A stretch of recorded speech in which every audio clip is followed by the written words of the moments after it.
Hello दोस्तों, आपके अपने YouTube चैनल एग्जाम फास्ट में स्वागत है। मैं संदीप सर।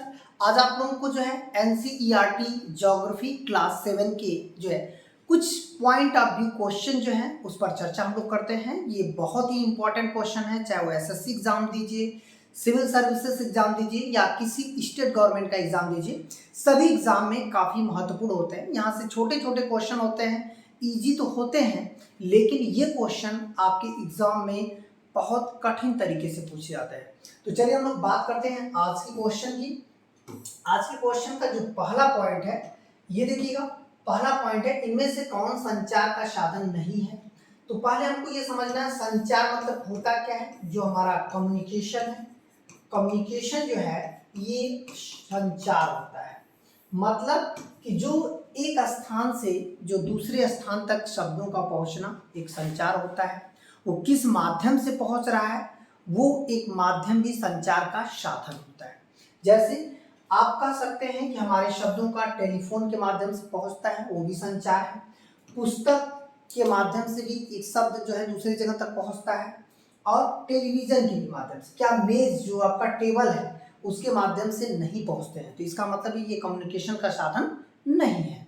चलिए फिर अगला क्वेश्चन देखते हैं। अगला क्वेश्चन जो है यहाँ पर कह रहा है कि निम्नलिखित में से कौन सा सड़क भूमिगत निर्माण है। मतलब सड़क का एक ऐसा जो है कह सकते हैं कि स्थान जो भूमिगत निर्माण हो। जैसे आपका हम लोग बात करें कि इसमें भूमिगत निर्माण सड़क की बात करें, तो यहाँ पर देखिएगा ये फ्लाईओवर। फ्लाईओवर ध्यान रखिएगा, ऊपर मार्केट से ऊपर खंभों पर लगाए जाते हैं फ्लाईओवर हमेशा। चाहे वो रेलवे क्रॉसिंग को क्रॉस कराना हो, चाहे मार्केट को क्रॉस कराना हो, खंभे के माध्यम से जो है फ्लाईओवर तैयार होता है। एक तो ये हो गया। एक हो गया एक्सप्रेस वे। ये ऊंचाई वाली सड़कें होती हैं जो कि एक्सप्रेस वे होती हैं, और जो एक आम धरातल से ऊपर होती है। ठीक है। सबवे, याद रखिएगा, ये जो सबवे है यही आपका आंसर हो जाएगा। कहीं कहीं आप देखेंगे कि ऊपर से रेलवे गुजरती है और नीचे से जो है मार्ग गुजरता है, तो इसको हम लोग नीचे से जो करते हैं, जैसे सड़क जो तैयार करते हैं, इसे सबवे कहा जाता है। ठीक है। ट्रिडवे, ये छोटी छोटी सड़कें होती हैं जिन्हें ट्रिडवे कहते हैं। ठीक है। अब यहाँ पर हम लोग बात करते हैं, तो यहाँ पर सबवे एक भूमिगत हो जाएगा। अगला क्वेश्चन जो है, किसी द्वीप पर पहुंचने के लिए निम्न में से कौन सा यातायात का साधन उपयुक्त है। जहाज, रेलगाड़ी, कार या हवाई जहाज। ठीक है। तो यहाँ पर किसी द्वीप पर पहुंचने के लिए हमें सबसे उपयुक्त यदि है तो वो जहाज होता है, जो पानी की जहाज होती है। आसानी से हम किसी द्वीप पर पहुंच सकते हैं। रेलगाड़ी से नहीं पहुंच सकते क्योंकि द्वीप है, संपर्क टूटा हुआ होता है। कार से नहीं पहुंच सकते, और हवाई जहाज के माध्यम से भी द्वीप पर पहुंचना बहुत संभव नहीं है। अब देखिए, तो इसका सही आंसर हो जाएगा जहाज। अब आगे बढ़ते हैं। अगला क्वेश्चन देखिएगा। यहाँ पर कह रहा है कि यातायात का कौन सा साधन पर्यावरण को प्रदूषित नहीं करता। देखिए इससे बहुत बार क्वेश्चन आया, पर्यावरण को प्रदूषित नहीं करता है।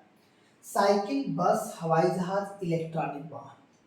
तो यहाँ पर देखिए कह रहा है कि सबसे पर्यावरण का कौन सा साधन है, तो यहाँ पर इलेक्ट्रॉनिक वाहन भी पर्यावरण को प्रदूषित नहीं करते, साइकिल भी नहीं करते। लेकिन यहाँ पर जब पर्यावरण की बात करें तो इलेक्ट्रॉनिक होगा कि साइकिल होगा, नियर अबाउट देखा जाए तो उसका सही आंसर साइकिल हो जाएगा। इलेक्ट्रॉनिक वाहन होगा, लेकिन इसके भी कचरे निकलते हैं, इलेक्ट्रॉनिक वाहन के भी कचरे निकलते हैं, जिससे बहुत सारे केमिकल्स वगैरह हैं। जैसे इलेक्ट्रॉनिक वाहन में जो बैटरी है उसके केमिकल नुकसान करते हैं, तो ये भी एक पर्यावरण को नुकसान पहुंचा सकता है। लेकिन यहाँ पर बात यदि करता है वायु प्रदूषण को लेकर, तो यहाँ पर देखिए अब कितने आंसर हो जाएंगे, तो यहाँ पर 2 आंसर हो जाते हैं। वायु प्रदूषण होता तो ये 2 हो जाते हैं, तो इसका अभी तक तो फिलहाल आंसर साइकिल ही होगा। ठीक है। चलिए और आगे बढ़ते हैं। यहाँ पर टुक्कन क्या है। टुक्कन जो है ये क्या है, यदि देखा जाए तो टुक्कन पक्षी है, पशु है, फसल है या मछली है। तो याद रखिएगा, टुक्कन जो है एक प्रकार का पक्षी है। टुक्कन एक प्रकार का क्या है, पक्षी है। ये कहाँ पाई जाती है, अफ्रीका। अफ्रीका के जंगलों में जो है ये पक्षी पाई जाती है, बहुत छोटी सी पक्षी है, इसे हम लोग कहते हैं टुक्कन। अब क्लियर हो गया कि टुक्कन एक पक्षी है जो अफ्रीका के कुछ जंगलों में जो है देखे जाते हैं। अब क्लियर हो गया। फिर इसके बाद बात करते हैं अगले क्वेश्चन का। अगला क्वेश्चन हो जाएगा मैनियाक। मैनियाक जो है ये कहाँ का प्रमुख भोजन है? गंगा बेसिन, अफ्रीका, अमेजन या लद्दाख? मतलब इस तरह का जो है ये कहाँ का प्रमुख भोजन है मैनियाक? तो इसका सही आंसर क्या हो जाएगा? Amazon basin. अमेजन के आसपास जो घने जंगल होते हैं वहाँ पर मैनियाक जैसे भोजन करते हैं। और ये जो है अमेजन दुनिया का एक बहुत घना जंगल है जिसे हम लोग पृथ्वी का फेफड़ा कहते हैं। यहाँ सेलवास घास के मैदान पाए जाते हैं। यहाँ पर सबसे ज़्यादा ऑक्सीजन का उत्सर्जन होता है। दुनिया का सबसे बड़ा नदी तंत्र यदि कहेगा तो अमेजन बेसिन है, और सबसे लंबा कहेगा तो नील नदी है, नील बेसिन कह सकते हैं। ठीक है, तो यहाँ से देखिए एग्जाम में क्वेश्चन बनता है आपके एग्जाम में हमेशा। अब आते हैं कोलकाता जो है किस नदी के तट पर स्थित है? ये बहुत आसान क्वेश्चन बन जाएगा। ये कोलकाता जो है मूल रूप से कहाँ पर स्थित है? ये किस नदी के तट पर है? तो यहाँ पर क्या हो जाएगा सही आंसर? हुगली नदी के तट पर जो है कोलकाता है। ठीक है, और गंगा नदी के तट पे कौन कौन से शहर हैं? गंगा नदी के तट पे यदि हम लोग शहर की बात करें तो देखिए वाराणसी भी गंगा नदी के तट पे है, वाराणसी। हरिद्वार भी गंगा नदी के तट पे है, हरिद्वार। इलाहाबाद भी है, इलाहाबाद। पटना भी है, पटना। तो ये सब जो है, कानपुर भी है, कानपुर सबसे बड़ा नगर है गंगा नदी के तट पर। गंगा नदी के तट पर स्थित सबसे बड़ा नगर क्या है? कानपुर है। ठीक है, तो यहाँ पर जो है, लेकिन यहाँ कलकत्ता पूछ रहा है तो कलकत्ता का हुगली हो जाएगा। चलिए और आगे बढ़ते हैं। यहाँ पर देखिए क्वेश्चन दे रहा है देवदार या फर किस प्रकार के वृक्ष हैं? जैसे देवदार वृक्ष या जो फर होते हैं वो किस प्रकार के शंकुधारी हैं वृक्ष, पर्णपाती वृक्ष हैं, छुप हैं या शुष्क वृक्ष हैं? ये किस तरह के वृक्ष होते हैं? तो देवदार एक जो है पर्वतों की ऊंचाइयों पर पाए जाने वाला, पर्वतों की ऊंचाई पर दिखाई देता है। जानते हैं इसका जो आकार होता है वो किस आकार का होता है? शंकु आकार का होता है, ताकि बर्फ पड़ने पर भी इसे नुकसान ना पहुंचे। तो ये कौन सा वन हो जाएगा? शंकुधारी वन हो जाएगा। चलिए और आगे बढ़ते हैं। यहाँ पर बंगाल टाइगर, बंगाल टाइगर कहाँ मिलते हैं? पर्वतों में, डेल्टा क्षेत्रों में, अमेजन में, हिमालय में। तो ये क्या हो जाएगा? डेल्टा। इसका मतलब है गंगा का सुंदरबन डेल्टा, सुंदरबन डेल्टा। ये जो है किसके लिए प्रसिद्ध है? बंगाल टाइगर के लिए प्रसिद्ध है, जो गंगा नदी के ही किनारे सुंदरबन डेल्टा। ये दुनिया का सबसे बड़ा डेल्टा है, यहाँ पर मैंग्रोव वनस्पतियां पाई जाती हैं। क्लियर हो गया? चलिए और आगे बढ़ते हैं। यहाँ पर है कि मिसिसिपी नदी कह सकते हैं कि अपवाहित करती है कहाँ पे? कनाडा, अफ्रीका, संयुक्त राज्य अमेरिका या ब्राजील। तो यहाँ पर कह सकते हैं कि ये नदी कहाँ पर प्रवाहित करती है? बहुत ही महत्वपूर्ण है मिसिसिपी। मिसिसिपी को लेकर क्वेश्चन जो है आपके एग्जाम में हमेशा पूछता है। तो यह नदी कहाँ पर प्रवाहित करती है? मिसिसिपी, कनाडा में, अमेरिका में, संयुक्त अफ्रीका में और ये हो जाएगा ब्राजील में। तो मिसिसिपी जो है संयुक्त राज्य अमेरिका की प्रमुख नदी है। ठीक है, तो चलिए लोग और आगे बढ़ते हैं। ये हो जाएगा डेक्कन वर्ग पर्वत घेरते हैं। जैसे जो डेक्कन वर्ग पर्वत होते हैं वो कहाँ पर घेरते हैं? ठीक है, वहाँ कहाँ पे घेरते हैं? ऐसा भी क्वेश्चन देखिए आपके एग्जाम में दे सकता है। डेक्कन वर्ग पर्वत जो है कहाँ पे घेरते हैं? तो इसको देख लीजिएगा। तो ये क्या हो जाएगा आपका? डेक्कन वर्ग पर्वत जो है ये कहाँ पर घेरते हैं? प्रेरीज में, बेल्ट में, पंपास में या स्टेपीज में। ये किस स्थान पर इस तरह का पर्वत हमें देखने को मिलता है? डेक्कन वर्ग पर्वत जो है किस स्थान पर देखने को मिलता है? तो ये क्या हो जाएगा? बेल्ट में। ठीक है, इसका सही आंसर हो जाएगा बेल्ट। तो चलिए हम लोग और आगे बढ़ते हैं। अगला क्वेश्चन देखिएगा। और प्रेरीज बेल्ट कहाँ पे है पहले ये समझ लेना है। बेल्ट, बेल्ट कहाँ पे है? अफ्रीका में है।